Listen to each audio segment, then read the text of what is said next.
My name is Sarah Johnson. I was gazing at the golden-hued evening sky from the window of our home in a quiet suburban neighborhood outside Boston. Even at 38, the green eyes reflecting in the mirror still retain the same sharpness from when I worked at a top-tier advertising agency. However, the light dwelling in those eyes has changed somewhat.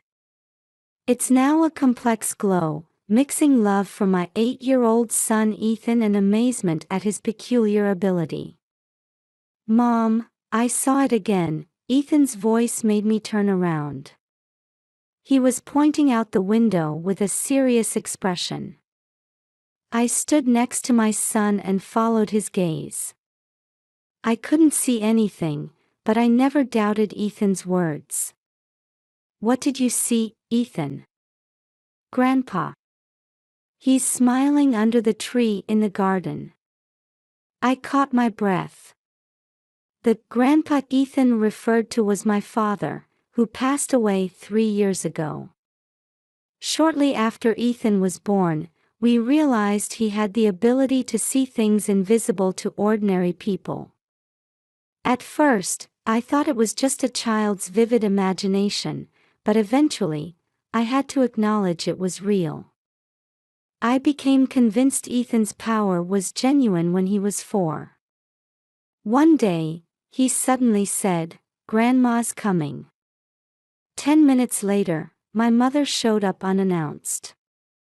Since then, Ethan's predictions have come true many times, becoming deeply rooted in our family's daily life. However, this special power can sometimes be a burden. Ethan occasionally says he sees deceased people, which can frighten him. I'm torn between wanting to protect my son and not wanting to suppress his ability. "It's all right, Ethan. Grandpa must be watching over us." As I gently embraced Ethan's shoulders, trying to reassure him, I heard the front door open, announcing my husband Michael's return. Michael. Just thinking his name brings a small pain to my chest. At 40, my husband is still an attractive and successful man. But lately, I've been feeling a subtle rift between us. "I'm home," Michael's voice echoed, but it lacked the warmth it once had. He had been using work as an excuse to avoid spending time with the family. He's been coming home late more often and going out frequently on weekends. "Welcome home, Michael," I replied, feigning calm, but anxiety was swirling inside me. Our relationship, once filled with love, has now become distant. When I try to talk about Ethan's ability, Michael becomes irritable and tries to change the subject. "Dad, welcome home." Ethan ran happily towards his father, but Michael's response was cold. He just lightly patted his son's head and immediately headed for his study. Watching his retreating back, I let out a deep sigh. This is our family's daily life now. Ethan's special ability, the rift with Michael, and my yearning for self-fulfillment as a full-time housewife. All these intertwine complexly, weighing heavily on my heart. However, I didn't yet know that an event that would greatly shake this peaceful daily life was about to occur. That day, I had been restless since morning. It was the day Michael was returning from a week-long business trip. Although our relationship had grown cold recently, I found myself looking forward to my husband's return. "Ethan, Dad's coming home. Let's go greet him together." Seeing my son's face brighten, I felt a bit guilty. Ethan respects and adores his father. But lately, Michael had been cold towards his son too. As we stepped out of the front door, Michael's car was just pulling into the garage. Ethan let out a small cheer and was about to dash off, but I gently held his shoulder. For some reason, anxiety was spreading in my chest. Michael got out of the car and walked towards us with a tired expression. His eyes lacked the warmth they once had.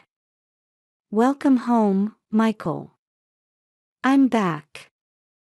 We exchanged curt greetings, and Michael moved to open the trunk. At that moment, Ethan suddenly cried out, "Dad, there's a lady in the trunk." I gasped. Michael's face turned pale at Ethan's words. His hands shook, and he dropped the keys. "What are you saying, Ethan?"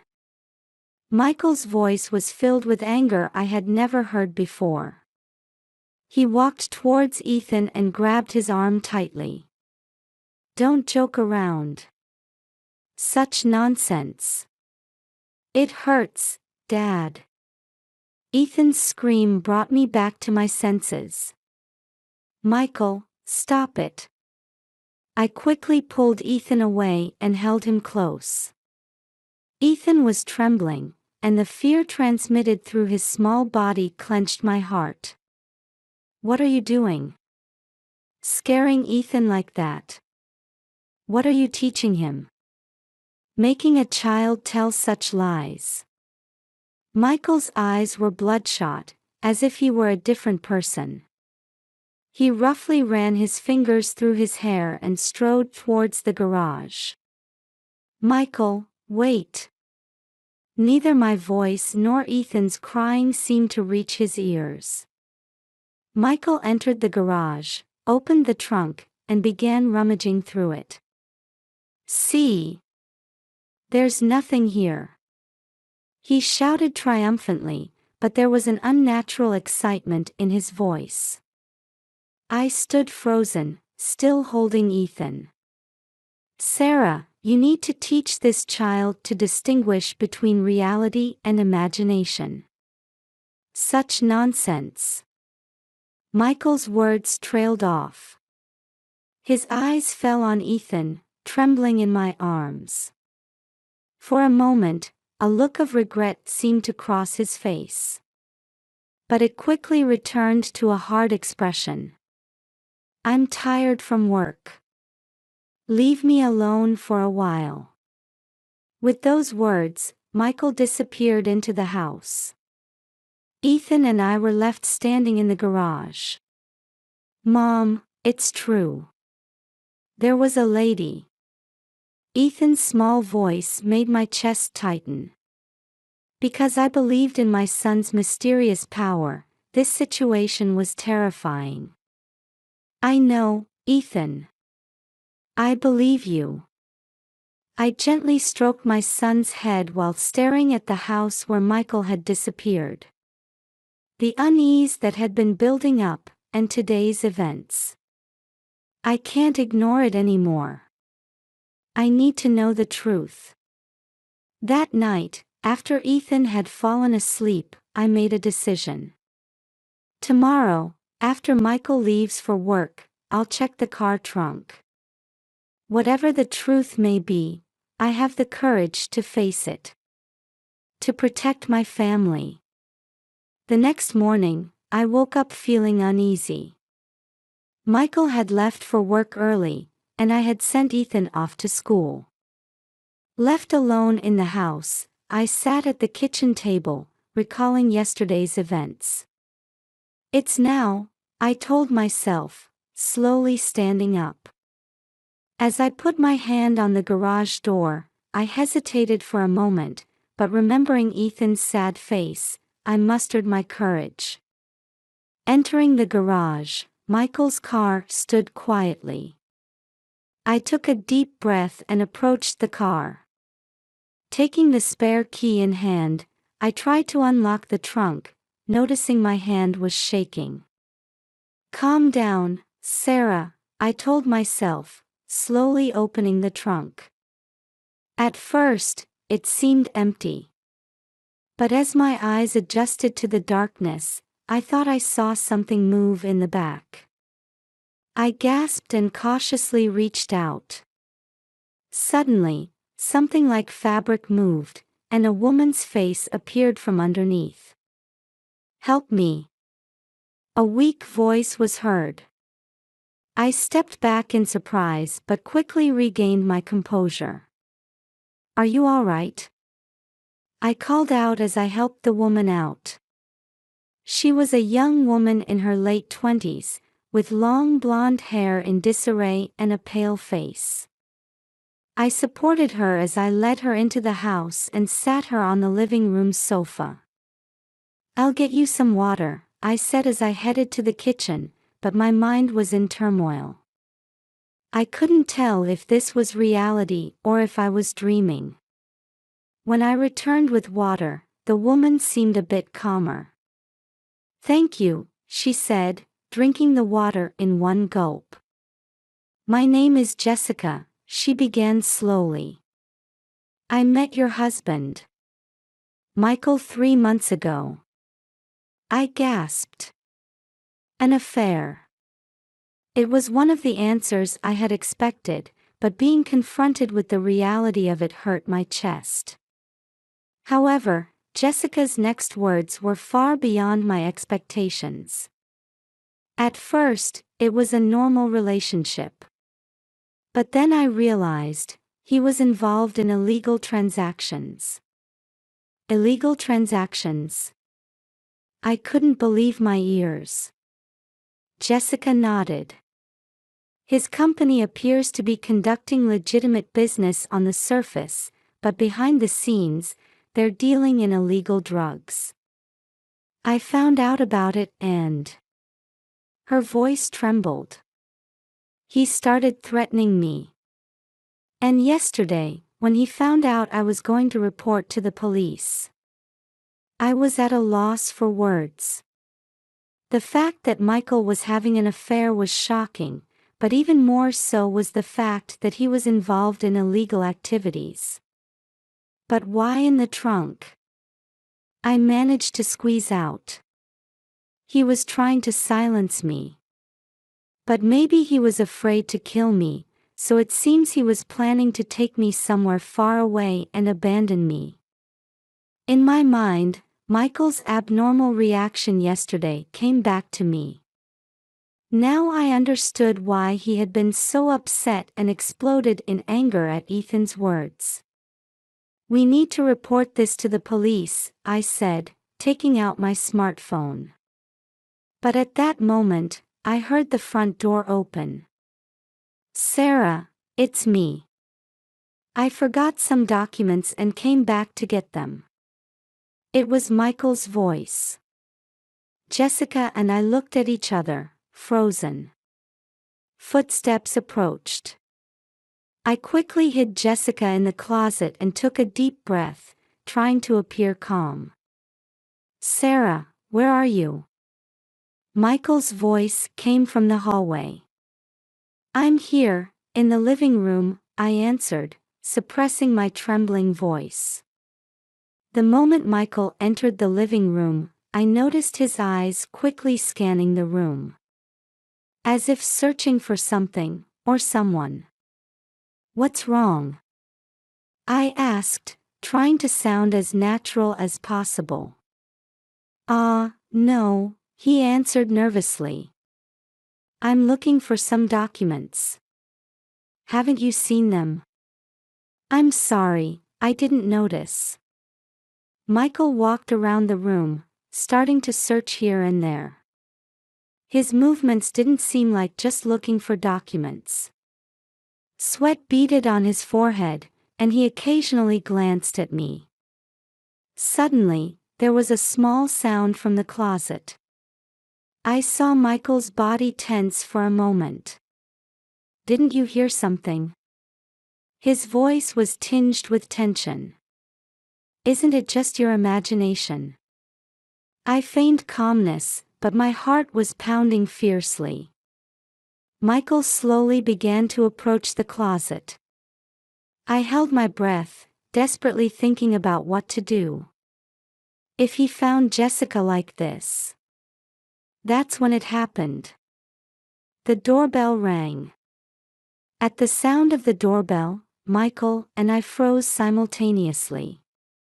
After a moment of silence, Michael turned to me and said in a low voice, "No one should be coming." His eyes clearly showed suspicion. I took a deep breath and, trying to appear as calm as possible, said, "I'll get it," and headed for the front door. When I opened it, Ethan was standing there.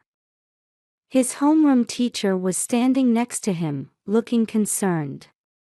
"Ethan, what's wrong?" I asked, my voice a mix of surprise and relief. The teacher explained, "Ethan suddenly felt unwell. He said he wanted to go home, so I brought him." At that moment, Ethan whispered in my ear, "Mom, Grandpa said we needed to come home." I caught my breath. Ethan's mysterious power had sensed something again. "Thank you very much." "I'm sorry for the trouble," I said to the teacher, and led Ethan into the house.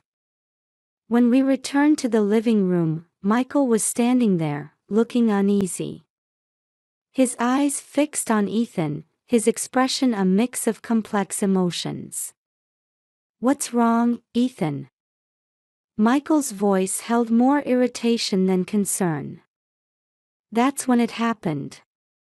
The closet door slowly opened, and Jessica appeared. With trembling hands, she pointed at us and said in a shaky voice, "I can't hide anymore." The air in the room froze in an instant. The color drained from Michael's face, and he tried to say something but couldn't form words. Suddenly, Ethan asked, "Dad, why are you lying?" "Grandpa said you were doing bad things." Michael sank to the floor, as if crushed by his son's words. I just. At that moment, we heard sirens. Someone had called the police. The next few minutes felt like a dream. Police officers entered the house, assessed the situation, and restrained Michael. Jessica began giving her testimony in tears, while I held Ethan close, staring blankly at everything unfolding before me. After the police interrogation was over and the house became quiet again, I finally began to accept reality. Michael's hidden face, his criminal activities, and his betrayal of our family. Now that everything had come to light, a quiet determination was growing within me.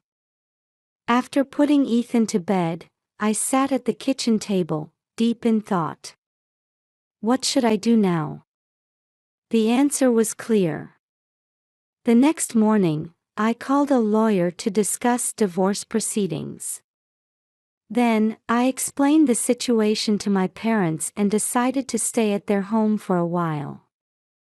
As I packed our belongings, I looked out the window. A fresh breeze was blowing, as if announcing the start of a new season. "Mom, where are we going?" Ethan asked anxiously. I hugged my son and said gently, "We're going to a new home. Grandma and Grandpa's house. We're going to start a new life there." Ethan thought for a moment, then nodded slightly. "Okay, I understand. But what about Dad?"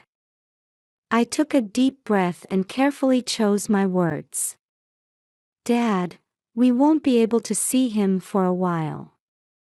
But Mom will be by your side, Ethan. Let's do our best together." Holding my son's small hand tightly, I renewed my determination. The road ahead won't be easy.